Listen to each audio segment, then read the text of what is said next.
ज्या बी वेळेला काही कोणती गोष्ट आली तर प्रशासनाच्या विरोधात आम्ही बोलतो। महापालिकेचं प्रशासन असो, महसूल प्रशासन असो, पोलीस डिपार्टमेंट असो, ज्या ज्या ठिकाणी मालेगाव शहरातली कोणी गोष्ट आली तर आम्ही त्या प्रशासनाच्या विरोधात बोलतो। काम ते प्रशासन करतं, तुमच्या याच्यात काय संबंध? तुम्ही आम्हाला विनाकारण काय वेटीस धरताय? जर तुम्हाला लागतं तर याच्या जबाबदाऱ्या घ्या, जबाबदारीनुसार वागा आणि जनतेची माफी मागा। चॅनलचा एक आमचा माजी नगरसेवक आहे, हे 2 जण गाडीवर फिरतात, यांना काही कामं चॅनलवाले आणि मी आम्हाला काहीच कामं नाही आहे, आम्ही असेच फिरतो। अरे चोरांनो, आम्हाला एवढंच काम आहे, तुम्ही चोऱ्या करा, गोरगरिबांचा माल मार्केटमध्ये आणून विका, हेच काम आम्ही करतो। एवढीशी अवकाश आहे आणि तुम्ही पालकमंत्र्याची टक्कर घेणं तुम्हाला योग्य नाही। पहिली टक्कर तर तुम्हाला स्मारक समिती आणि तिथं गाळे करायचे, मला 4-5 गाळे कसे भेटतील, हा सगळा उद्देश होता। तो माकडाने सांगितलं की महात्मा फुले स्मारक मध्ये मला 5 ते 6 गाळे पाहिजे, तर त्या माकडाला सांगू इच्छितो मी की हे तुझ्या शेटनी जे तुझ्याकडे कामाला आहे ना लाभार्थी, त्या शेटनी तुला त्या शेटची कडनं माहिती घे पूर्ण की क्रांतीसूर्य महात्मा ज्योतिबा फुले स्मारक हे आम्ही सर्वपक्ष विचार मंचच्या वतीने 2018 रोजी आम्ही मागणी केली। देख रहे हैं अब तक न्यूज चैनल। बरं, मोसमपूल येथे जे फुले स्मारक बनत आहे त्यात काही गाळ्यांचा विषय आहे, त्यात तुम्ही लाभार्थी आहात, त्याच्यामुळे तुमचा हा एवढा अट्टहास चालू आहे असा आरोप होतो, यावर तुमचं काय मत आहे? आज आम्ही मालेगाव महानगरपालिका अखत्यारीत जे भुयारी गडरचं काम चालू आहे त्यात ते काम बंद पाडावा, 520 कोटी रुपयाची केंद्र शासनाची योजना पाण्यात जाईल, मातीत जाईल, या शहर अभियंत्यामुळं असं निदर्शनात आणून देण्यासाठी आयुक्त साहेबांना सर्वपक्षीय कडनं निवेदन देण्यात आलं आणि ती पाईपलाईन कोणाच्या हट्टाच पाईप ही अंडरग्राऊंड चालणार नाही असं सगळीकडे मालेगावकरांनी नाकारलेलं आहे। तरी हे इथले विकास पुरुष महापुरुष तो विकास घडून आणतात, शहराचा चेहरामोहरा बिघडवत आहे। पण तुम्ही विचारल्याप्रमाणे आत्ता निखिल दादा बोलले काही भांडगुळ्यांना महत्त्व देण्याची गरज नाही, पण तुम्ही बोलले म्हणून काही लोकांचं वेळेत मुसटं ठेसावं लागतं। म्हणून तुम्हाला सांगू इच्छितो की ज्या पोपटांना, ज्या माकडांना त्या ऑफिसवरून एकदम व्यवस्थितशीर समजून पाठवलं होतं, शिकून पाठवलं होतं, त्या पोपटांना पूर्ण माहिती देऊन पाठवायचं की तुम्ही अमुक अमुक शाळेचे विद्यार्थी आहेत, त्या ठिकाणी कोणत्या हिशोबाने बोललं पाहिजे। तशाच्या हिशोबाने मी सांगतो की त्या एका माकडाने सांगितलं की महात्मा फुले स्मारकमध्ये मला 5 ते 6 गाळे पाहिजे, तर त्या माकडाला सांगू इच्छितो मी की हे तुझ्या शेटनी तुझ्याकडे कामाला आहे ना लाभार्थी, त्या शेटनी तुला त्या शेटची कडनं माहिती घे पूर्ण की क्रांतीसूर्य महात्मा ज्योतिबा फुले स्मारक हे आम्ही सर्वपक्ष विचार मंचच्या वतीने 2018 रोजी आम्ही मागणी केली।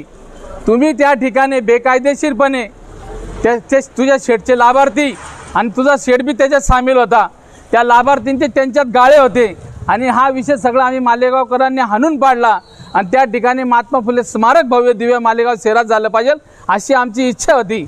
असं उलटं सुलटं बोलून आणि तू काय म्हणतो की माझ्या मागे एक माळी नाही, मी माळी समाजाचा आहे, तुझ्या त्या शेटला विचार 2019ला जर माझ्या मागं माळी नसते की ज्याचं काही अस्तित्व नव्हतं त्याला आम्ही 43,000पर्यंत पोहोचवलेले।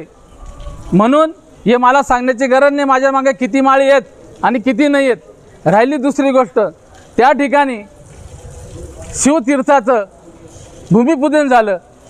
अरे तुमचं काम चालू आहे, धनान खोटं बोलता तुम्ही।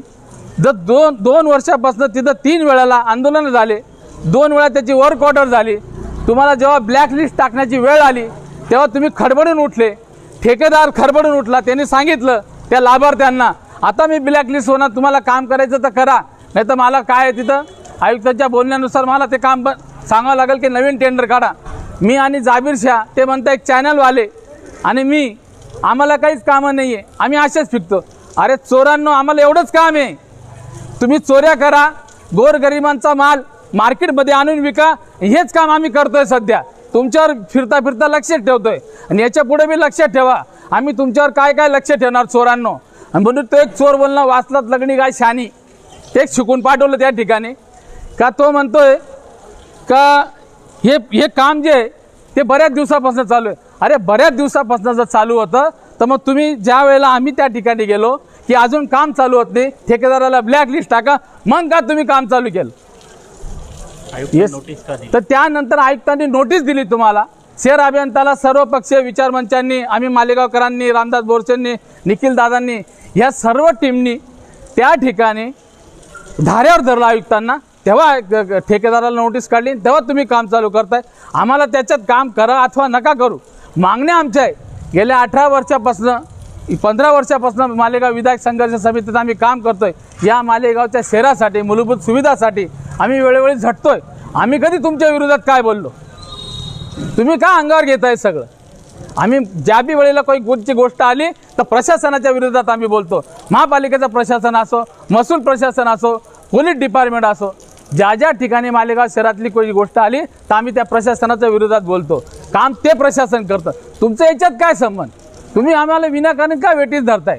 जर तुम्हाला लागतं तर याच्या जबाबदाऱ्या घ्या, जबाबदारीनुसार वागा आणि जनतेची माफी मागा. जसं निखिल दादा पवार बोलले त्या हिशोबाने तुम्ही आजपर्यंत शिवस्मारकचा विषय असला तर तुम्ही त्या गोष्टीचं जो बजेट टाकलेलं आहे सगळं काही ओव्हर क्वार्टर झालेलं आहे, मग तुम्ही वेळ का लावता? महात्मा फुले स्मारक असो, तुम्हाला महात्मा फुले स्मारकबरोबर जर का क्रांतीसूर्य महात्मा ज्योतिबा फुले हे नावाचं जर का तुम्ही त्या ठिकाणी का घाट घातला असा वेगळा? त्यात आम्ही काय वेगळं मागणार आहोत? आम्ही तर काही वेगळी मागणी नाही केली. क्रांतीसूर्य महात्मा ज्योतिबा फुलेंचं भव्य दिवस स्मारक या शहरात झालं पाहिजे, हीच आमची मागणी होती. नाही तर दाखवा त्या ठिकाणी कुठं आम्ही काही चुकीचं काम केलं आहे का. आणि या लाभार्थ्यांना सांगून देतो, आजपर्यंत आम्ही जे बी कुठले कामं केले असेल खिशातला पैसा घेऊन खर्च केलेला आहे. तुमच्यासारख्या खंडण्या घेऊन कार्यक्रम आम्ही घडवत नाही, याची देखील दखल घ्या. याच्यानंतर त्या बालवाडीतनं जे विद्यार्थी पाठवले जाता, मला त्या बालवाडीच्या शेटला सांगणं आहे काही व्यवस्थितप्रमाणे विद्यार्थ्यांना शिकून पाठवा, पूर्ण माहिती देऊन पाठवा, की कोणालाही काही असं उद्धट बोलू नका, अन्यथा बालवाडीचे विद्यार्थी सुटून जातील. याद राखा, 2024चा एंड लांब नाही आहे, निवडणूक 4 महिन्यावर आलेली आहे आणि कोणाच्या मागे किती माळी आहेत हे तुम्हाला या 4 महिन्यात दाखवून देईल.